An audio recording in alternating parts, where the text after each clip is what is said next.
నా మరి దినము మంచి శుక్రవారం. మంచి శుక్రవారం అంటే ప్రభు అయిన యేసుక్రీస్తు వారు మరి ఈ దినాన్ని మన కొరకు మంచి చేసి వెళ్ళి ఉన్నారన్నమాట. మంచి అంటే ఆయన మరణించారు. అపోస్తలుడు పౌలు అంటున్నాడు, బ్రతికితే క్రీస్తు, సావైతే లాభం అన్నాడు. ఆ రీతిగా ఆయన మరణిస్తేనే మనకి మేలు. ఎందుకంటే ఆయన మనకు జీవాన్ని ఇచ్చారు కాబట్టి, మనకు ప్రాణాన్ని, ఆయన ప్రాణాన్ని మనకి పెట్టి ఉన్నారు కాబట్టి ఈ దినాన్ని మంచి శుక్రవారం మంచి చేసి ఆయన మన జీవితాల్లో మంచి జరగాలని, మంచి ఆలోచనతో, మంచి తలంపులతో మనం జీవించాలని ఆయన ఈ దినాన్ని మనకి సిద్ధపరిచిన ఈ శుభ శుక్రవారం దినమున మనం ఆయన సన్నిధిలో చేరి ఆయన చేసిన త్యాగం కొలుగుతున్నాము. అయితే నాకు ఇచ్చిన మరి భాస్కర్ గారు నాకు ఇచ్చిన మాట ఏంటంటే మొదటి మాట తండ్రి మీరేం చేస్తున్నారో మీరు ఎరుగురు కనుక మీరు క్షమించమని చెప్పారు. 7 మాటల్లో మొదటి మాట. అయితే ఇక్కడ మరి చంపబడటకు తేబడిరి వారు నేరము చేస్తున్న వారు కపాలస్థానం అనబడు స్థలంలో వచ్చినప్పుడు అక్కడ కుడివైపున ఒకనని ఎడమ వైపున ఒకనని నేరస్తులను ఆయనతో కూడా సిలువ వేస్తారు. ఇక్కడ ఏం జరిగిందంటే ప్రభు అయిన యేసుక్రీస్తు వారిని మరి ఆయనతో ఉన్న శిష్యుడు ఆయన అప్పగించిన ఆ రాత్రి అనగా లక్షవారం రాత్రి యేసు ప్రభు వారిని పట్టి బంధించారనమాట. బంధించినప్పుడు అక్కడ ఆచారం అంటే నేరం చేసిన వాళ్ళని మరణ శిక్ష విధిస్తారు. అయితే వాళ్ళు తప్పు చేశారు కాబట్టి వాళ్ళకి మరణ శిక్ష అవసరము. అయితే మరి మన ప్రభు అయిన యేసుక్రీస్తు వారు ఏ పాపం చేస్తారు, ఏ నేరం చేస్తారు, ఆయన ఏ మాట కూడా మరి తప్పుగా మాట్లాడలేదు. ఏ దోషం లేదు ఆయనలో, ఏ కల్మషము లేదు.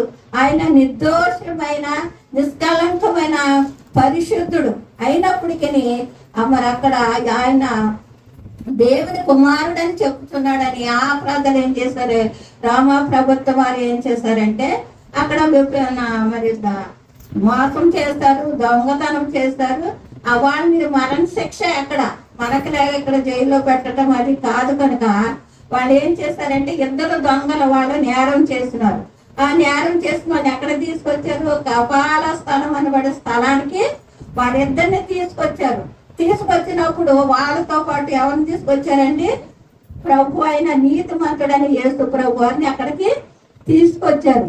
తీసుకొచ్చినప్పుడు మరి కుడి వైపున ఆయన మంచిని సిలువ వేసి కుడి ప్రక్కన ఒకడున్న ఎడమ ప్రక్కన ఒకడు ఇద్దరిని కూడా సిలువ వేసి ఉన్నారు. అప్పుడు యేసు ప్రభు వారు పలుకుతున్నారు అనమాట, తండ్రి వీరేం చేస్తున్నారు, వీరెవరు కనుక వీరిని క్షమించరు. ఎవరో వేసిన వారిని మరి యూదులు మరి యూద మతస్థులు ఏం చేస్తారంటే యేసు ప్రభు దేవుడు కాదు మానవుడిగా వచ్చాడు కాబట్టి దేవదోషం చేస్తున్నాడు అనేసి ఆయన్ని మరి అపహాసించారు, హేళన చేస్తారు. అయితే ప్రభు అయిన యేసుక్రీస్తు వారు ఈ లోకానికి వచ్చి మన ప్రతి పాపము కొరకు మన అపరాధముల నిమిత్తం ఆయన మరి 3.5 సంవత్సరంలో సత్య సువార్తన అనేకులకు వెదజల్లి ఉన్నప్పుడు వారైతే శాస్త్రలో పరిచయలు ఆయన్ని ఏ రకంగా అయినా పట్టుకుని ఆయన మరణానికి అప్పగించాలి, ఆయన ఉండటానికి వీల్లేదని ఆలోచన చేసి ఉన్నారు. అయితే తండ్రి మీరేం చేస్తున్నారు, ఎవరిని వేసిన వాళ్ళని క్షమించమని ప్రభువు మాట్లాడు. తండ్రి మీరేం చేస్తున్నారు, వీరిని క్షమించమని అడిగారు.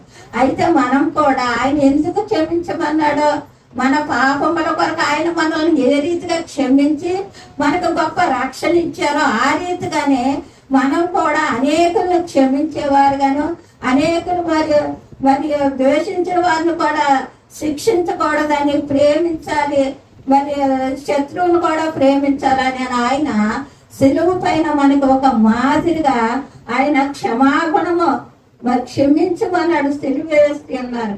ఆయన సిలువ వేసినప్పుడు ఆయన ఎన్నో మరి లక్షవారం మొదలుకొని శుక్రవారం 3 గంటల వరకు ఆయన ఎంతగానో హింసించారు, బాధించారు, కొరడాలతో కొట్టారు, మరి తలపైన ముళ్ళ కిరీటం పెట్టారు. ఆ బరువైన సిలువ మానను బుతం మీద వేసి యెరూషలేము వీధుల వెంబడి నడిపించారు. ఆయన రక్తము వేరు వలె ప్రవహించింది. అయినప్పటికీ ఆయన ఆ శరీరంలో రక్తం అంతా తగ్గిపోయినప్పుడు కూడా ఆయన ఆ మోయలేని వంటి ఆ శిలువ మ్రానును మరి ఆయన మోస్తూ సొమ్ముసిల్లిపోయారు. ఎవరి కోసం అండి? మన కోసమే. మనం ఆ రీతిగా ఉండకూడదు. కష్టం వచ్చినప్పుడు, నష్టం వచ్చినప్పుడు మనం కూడా ప్రభువుని యేసుక్రీస్తు వారి వలె మరి సొమ్ముసిగా కష్టంలో కూడా ఆయనను మరి వెతకాలని యెహోవాను ఎదకువారు కలరంటున్నాడు. అయితే మన శ్రమల్లో, మన కష్టాల్లో ప్రభువుని ఆశ్రయించినప్పుడు ఆయన ఎందుకు భరించారంటే ఆ శ్రమల్లో మనం కూడా ఆయన బిడ్డలమైన మరి మనం కూడా ఆ రీతిగా శ్రమలు వచ్చినా, కష్టం వచ్చినా, ఇరుకు ఇబ్బంది, అనేక సమస్యలు, వ్యాధులు వచ్చినప్పుడు కూడా మనం కూడా తొట్టిల్లుకోకుండా ఆయన ఇచ్చిన రక్షణలో, ఆయన ఇచ్చిన స్వస్థతలో మనం అందరము మరి నిలకడగా జీవించాలని లోకానికి మాదిరిగా ఉండమంటున్నాడు యేసు ప్రభు వారు. అలాగే మరి చెప్తున్నారు. మరి యేసేపు గారిని చూడండి ఒకసారి. యేసేపు అయితే అన్నలో తండ్రి తను ప్రేమించారని యేసేపుని మరి ఏం చేశారు? అన్నలు అందరూ కలిసి ఆయన్ని ఒక గుంటలో పడేసినప్పుడు మరి ఇతర దేశానికి అమ్మపడినప్పుడు ఎంత యేసేపు వయసు అండి? చాలా చిన్న వయసు. అయినప్పటికీ దేవుని యందు భయభక్తులు కలిగారు. తర్వాత తను ఒక మంచి స్థితిలో ఉన్నప్పుడు అన్నగారు వెళ్ళినప్పుడు మరి ఆయన ఏం చేశాడు? వాళ్ళని క్షమించాడు. అయితే ఇలా చేశారు, నన్ను గుంటలో పడేశారు, అమ్మేశారు, నాకు తల్లి ప్రేమ లేదు, తండ్రి ప్రేమ లేదు, అన్నదమ్ముల ప్రేమ లేదని మరి వాళ్ళ మీద ద్వేషించలేదు. అయితే ఏం చేశాడు? క్షమించాడు. మన ప్రభువు చెప్పిన ప్రతి మాటను మరి యేసేపు గారు అన్నల పట్ల ద్వేషం చూపుకోకుండా క్షమించాడు. క్షమాగుణము ఆయనకు ఉన్నది కాబట్టి మనం కూడా అట్టి క్షమాగుణం మన పొరుగు వారి మీద, మనల్ని ద్వేషించే వారి మీద అట్టి శ్రమాగుణము కలగాలని ఆయన మనకు మాదిరిగా ఉంచి ఉన్నారు. కనుక అంటున్నారు, తండ్రి మీరేం చేస్తున్నారు వీరెరుగురు. ఆయన కొట్టువారిని చూసి ఆ మాట అంటున్నారు. ఆయన మరి కొరడాలతో చెల్లిని చీలుస్తున్నారు. ఆయన వీపున నాగడ చాటు వల్ల దున్నపడింది, శరీరం అంతా సొమ్ముసిల్లిపోయింది. అయినప్పటికీ తండ్రి మరి ఎవరి మీదనో మరి ప్రేమ చూపారు అన్నమాట. క్షమించమంటున్నాడు. క్షమాగుణము కావాలి.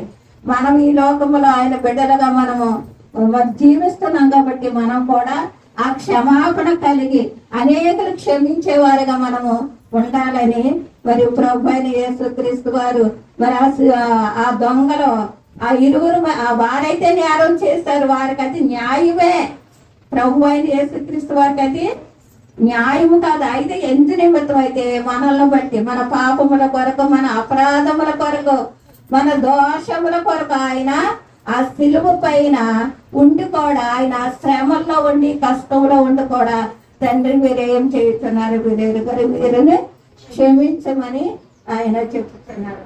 అలాగే మత్తయి సువార్త 5:44 నేను మీతో చెప్పినది ఏమనగా, మీరు పరలోకమందున మీ తండ్రికి కుమారులైనట్లు మీ శత్రువులను ప్రేమించడి, మిమ్మల్ని హింసించే వారి కొరకు ప్రార్థన చేయండి.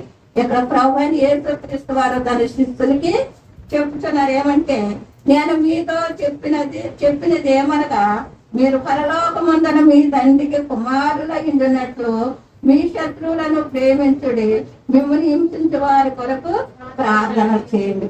మరి ప్రభువారు మరి ఆ రీతిగా మరి తన శిష్యులకి చెప్పుతున్నారన్నమాట. పరలోకమందున మీ తండ్రికి కుమారులైనట్లు. అయితే మనము ఆయన కుమారులు కుమార్తెలమై ఉన్నామంటే మనం కూడా మనం ద్వేషించిన వారిని క్షమించేవారుగా ఉండాలని యేసు ప్రభు వారు ఆ శిలువ పైన మాట్లాడుతున్నారు అన్నమాట.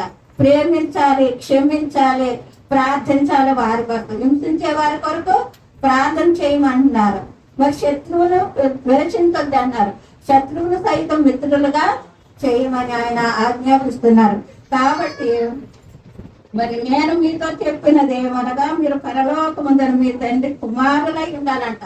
మనం ఎలా ఉండాలండి? ఈ లోకం మనకు శాశ్వతం కాదు. మనం ఈ వేళ కప్పనే రేపైనా ఆ నిత్య రాజ్యము కొరకు మనము ప్రయాసపడాలి.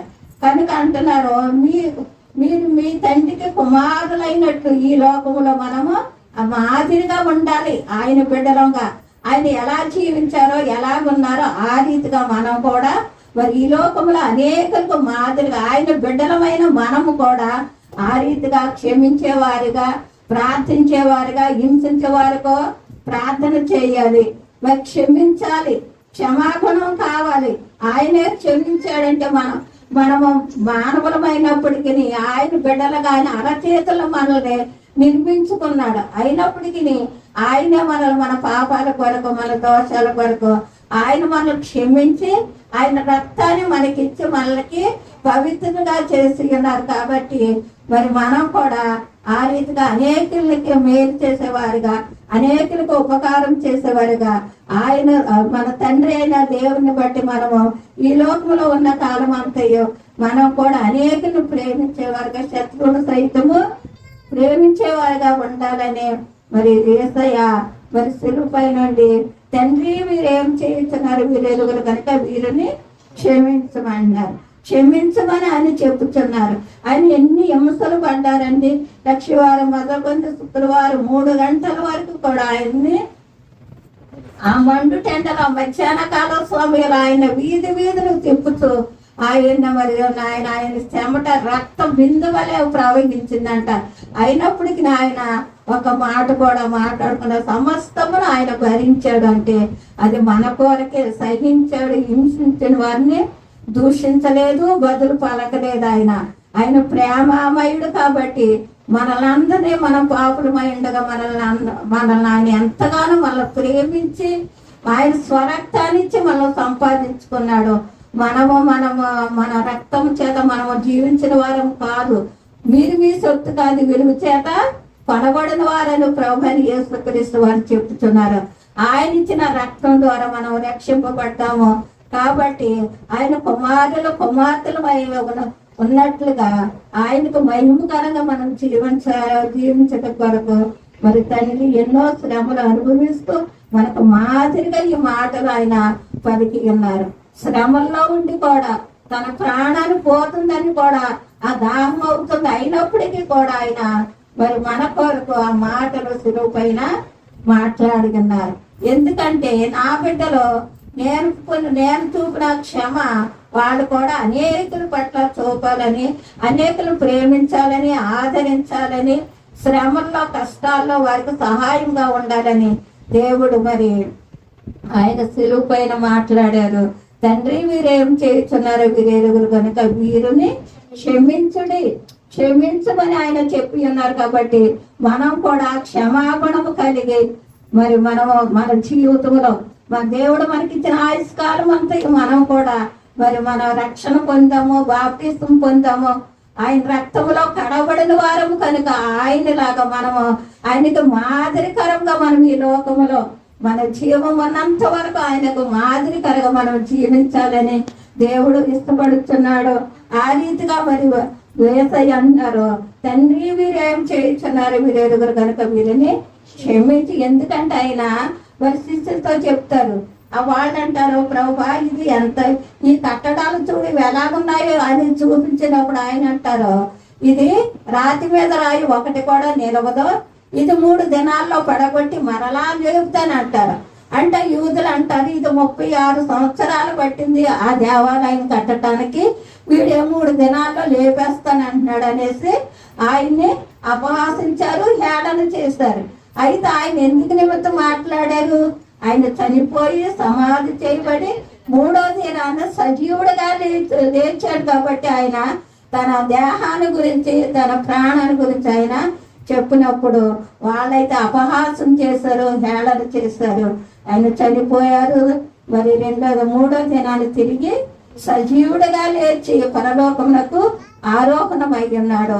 మరి ఆ రీతిగా ఆయన చేస్తున్న అనేకమైన అద్భుతాలకి అయ్యో మరి ఆ యూదులు, ఈయన యూదుడే అయినప్పటికీ యూదులు ఆయన అంగీకరించలేదు, ఆయన ప్రేమించలేదు. ఆయన ఎక్కడుంటే అక్కడ ఆయన అపహాసించాలని, ఆయన తప్పు పట్టాలని మరి వారు అనేక రీతిలుగా ఆయన ఏ రీతిగా అయినా సరే ఆయన చంపాలని వాడు నిర్ణయం తీసుకున్నారు. కాబట్టి ఆ రీతిగా తన మరి శిష్యుల్లో 12 మందిలో ఇస్కరియోతు యోధ మనందరికీ తెలుసు. మరి యేసు ప్రభువుని 30 ఎండి నాణాలకి అప్పగించాడు. అప్పగించినప్పుడు మరి పట్టుకున్నారు. ఆ వెండి నాణాలు తీసుకున్నాడు, వెళ్ళాడు. అతను ఏమన్నా అనుభవించాడా? లేదు. ఆ నీతి మంత్రుడు శిక్ష విధించబడుతున్నప్పుడు చూసి వెళ్ళి వాళ్ళకి అవి ఇస్తే, అది రక్తం వల్ల కొన్న ధనము మాకు వద్దనేసి వాళ్ళు ఏం చేశారంటే ఆ డబ్బు పెట్టి పొలం కొన్నారని, అదే పరదేశం పాతి పెట్టడానికని వాడు కొన్నారని వ్రాయబడి ఉన్నది. అయితే ఇస్కరియోతు ఆ డబ్బుకు ఆశించాడు కానీ తన ప్రాణము దక్కలేదు, తన కుటుంబం ఆశీర్వదింపబడలేదు. సమస్తాన్ని వెళ్ళి మరి ఉరి వేసుకుని చనిపోయాడు. యేసు ప్రభువుని సిలువేస్తున్నారని విన్నప్పుడు వెళ్ళి ఉరి వేసుకుని ఇస్కరియోతు యోధ చనిపోయాడు. అయితే మనం కూడా దేవుని ప్రేమిస్తున్నాము, దేవుల్లో జీవిస్తున్నామని మరి ఆయన వెంట ఉండి ఆయనతో తిరుగుతూ ఆ రీతిగా ఇస్కరియోతు యోధాలో సాతాను ప్రవేశించింది కాబట్టి ఆ రీతిగా మరి యేసు ప్రభువుని అప్పగించాడు.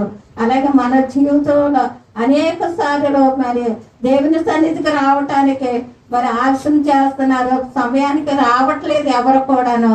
మరి ఆయన రక్తంలో కడగబడ్డామో, బాప్టిస్తం పొందుకున్నామంటే మరి ఆయన సన్నిధిని మరి ఒక దినం ఆయన సన్నిధిలో గడపటానికి ప్రతి ఒక్కరూ సిద్ధపడాలి కానీ మరి రావటానికి వెనకంటి వేస్తున్నారు.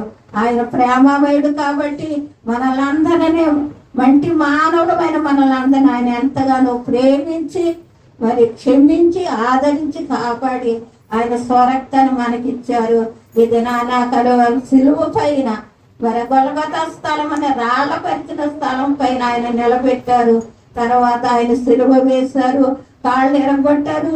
అయినప్పటికీ ఎరగొట్టలేదు. అయితే మరి ప్రభువు ఆ సిలువ పైన ఉండి కూడా తన యవన రక్తాన్ని ఒక తక్కువ కూడా మిగల్చకుండా ఆయన రక్తాన్ని మన కొరకు దారపోతారు. శరీరంలో ఒక నీటి ఒట్టు కూడా మిగలపోకుండా మనందరి లోకమందరి పాపముకు నిమిత్తము కొరకు ఆయన ఒక్కసారి సిలువ పైన మరణించారు. ఆ మరణము ద్వారా మన గొప్ప రక్షణ స్వస్థ జరిగింది. కాబట్టి ఆయన సిలువేశారులనే కాదు కానీ దినదినం మన సమస్యల కొరకు ఆయన అనుదినము మనము సిలువేస్తున్నామేమో, అనుదినము ఆయన గాయాలు రేపు వారిగా ఉన్నామేమో, మనము ఎవరికి వారు మేము పరీక్షించుకొని మన జీవిత యాత్రలో ఆయన కొరకు సాక్షిగా మనం అనేకులకి మరి సాక్షిగా మనం జీవించాలని దేవుడి కొద్ది మాటలు మన వినికుల్లో దీవించి ఆశీర్వదించిన గాక. ఆమేన్.